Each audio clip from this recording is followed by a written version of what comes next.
All right. I hope this is rolling.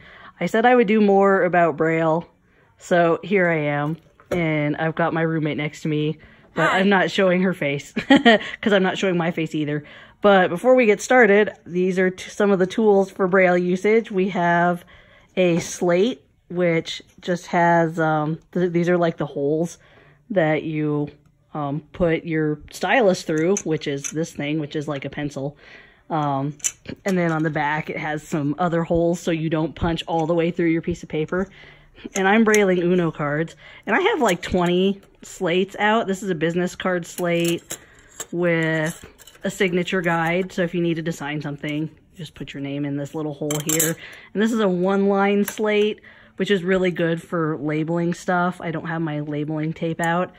And this is a slate mate, which was invented by the late, great Jerry Whittle. He is no longer with us, but he was one of my Braille teachers. And it has one pocket in front for your stylus, and then this pocket in back for your slate. So that's kind of the gist of the tools. And then we have some Uno cards.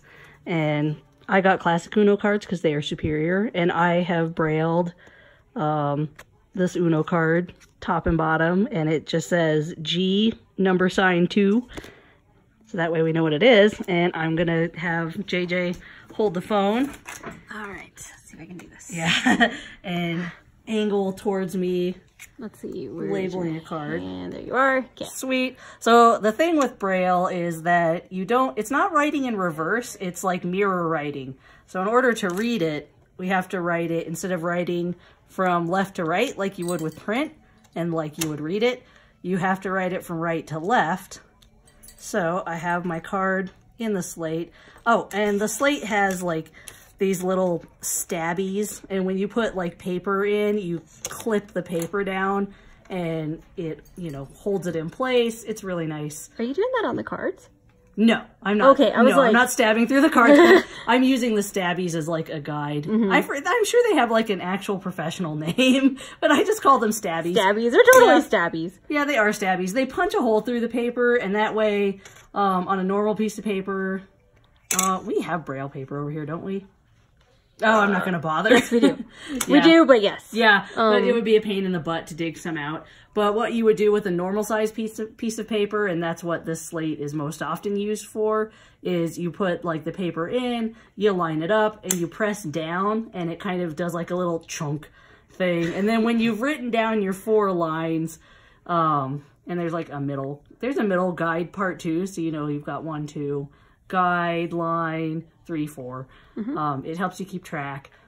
But when you get to the middle part, not the middle part, when you get done with your 4 lines, you take the stylus out and you use the holes that you made previously as a guide, and you just stick the top 2 stabbies into the holes at the bottom of your 4 lines, and then you press down and make 2 more holes until you're done with the paper. So basically the purpose of that is that sorry, I'm totally Shanghaiing your video. No, do it. The purpose of that is so that if you didn't have the stabbies, your Braille would basically be in weird diagonal lines and would probably the lines would probably run into one another. So when you put and it'd slide off the page too. Yeah, that too. So it just holds the paper in place, and then when you put the top stabbies into the bottom stabbies that you just made, it lines it up so that way there's no break like between those 4 lines. It just flows. Yeah, and that's actually a problem that we have with like this business card stylus, is it doesn't have any stabbies.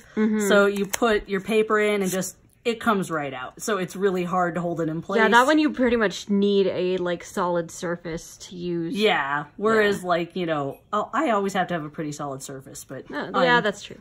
I'm slow. But now for the meat of the thing. Also, is your slate green? Yes, this is my bright green slate. I used to have a bright blue one. Ooh, I saw a bright pink one once. Nice. But so anyways, we have the front of the card, but in order to write on the front of the card, which is how we want to read it, I'm going to put the back into the slate, and I'm not going to stab it, but I'm using the stabbies as a guideline, and I'm just going to push the card down so that like the top is lined up, and then find my first cell, and this was, crap, I forgot.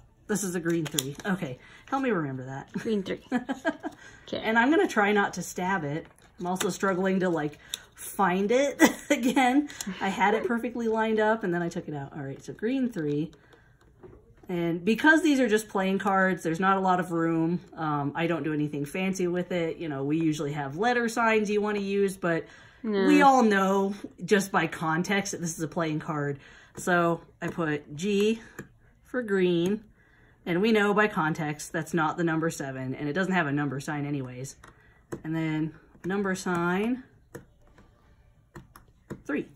So the number sign you do, I'm just adding this in for the people. The number sign you do want to put in there because what happens is A through J in the alphabet are the same dot patterns, like it's the same dots as 1 through 9 and then 0. So without that number sign there, this was green 3, without that number sign there, it could say, it would just say, it would say GC. Yeah. Because the dots for C are the same dots for 3. So you have that number sign there to specify these 2 dots here are actually a number 3 and not a C. Yeah, and then there's no space between the letter and the number sign, because if you left a space, then it would, because in Braille, in grade 2, which I'll get into a bit more in another video, and I think I talked about this before, each letter can stand for a whole word. So if you left this out, it would say go number 3. And then if you did like G space 3 without the number sign, it would be GC and it would say go can. Which, you know, there's probably some playing cards that have that, but not our Uno cards. It's also not practical to put a space there because when you're playing Uno, I feel like we should have someone do this video where we're playing Braille Uno. But when you're playing Uno, like you want to know what your cards are really quickly, so you don't want to be running your fingers over the whole top of the card trying to figure out what's what. You have the color and the number like right there under your finger. So. Yeah, like we just want a few cards. So you can hold a hand. All of these are green because these are brand new cards. And then I can just be like, oh, there's green 1, green 2, green 2, green 3. You know, it's really easy to tell what I'm looking at. Oh, I think I was angling this up weird. I think I'd take the phone back. Oh, you want the phone back? Yeah, I'll give it back. Here's the phone back. But, so that's like Braille. Oops, sorry. Hope everybody didn't get sick. But that's like part 2. That's like writing Braille by hand with the slate and stylus, which is essentially, that's like the paper and pencil of the blind community. It's just that we have way more, we have more pencil varieties. Like, I don't have a regular slate or a regular stylus, but I use, this one's called a T-bone stylus because your finger can like just rest right into that saddle. So it's either called a T-bone or a saddle stylus, and they're comfortable. I like them. A lot of people use a more traditional rounded stylus, which I don't have right on hand because I hate them and they really hurt. You have to kind of like push them way farther down into your hand. They're awkward. And at some point, I'm angling over towards JJ's Braille Sense. I'll talk to you guys more in a later video about refreshable Braille displays, but there's your preview. So thank you guys for letting me geek out about Braille and slates and styluses. Thanks for letting me Shanghai your video. Yes, and thank you JJ for helping me with this video. Yeah. And as always, if you have any questions, feel free to ask, and thank you for listening. Woo.